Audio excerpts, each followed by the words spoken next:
चेहरा कमाल हो छुए दे गोर दूनो गाल।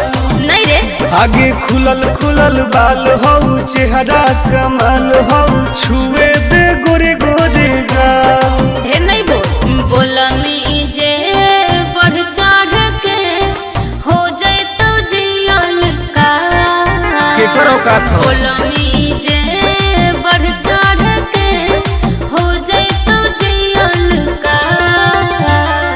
खुलल खुलल बाल हो चेहरा कमाल हो छुए दे गोरे गोरे गाल।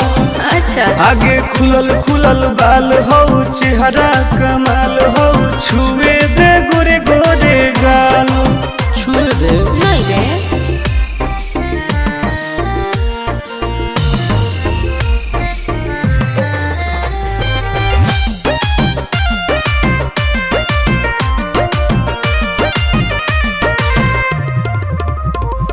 भैया से अपना देबो बताई हो जाए तो तोहर बुरा हाल रे।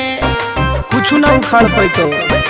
अच्छा बउआ के पायल करो हो घायल मारो हो जान तोर होठ लाल गे। हम ही आई दोसर के रे छोड़ा माल फिलहाल। काट देबोगे खुलल खुलल बाल हो चेहरा कमाल हो छुए दे गोर दूनो गाल। आगे खुलल खुलल बाल हो चेहरा कमाल हो छुए दे गोरे गोरे गाल।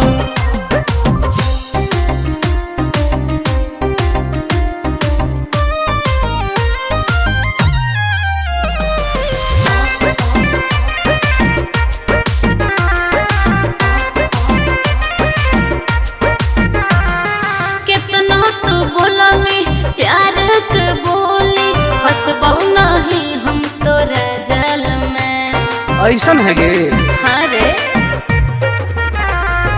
टुन टुन के नाही जानो ही नमवा बहु पटाई तोरा हर हाल में। आनंद प्रकाश हो तो विनाश प्यार के दाना नहीं डाल। खुलल खुलल बाल हो चेहरा कमाल हो छुए दे गोर दूनो गाल।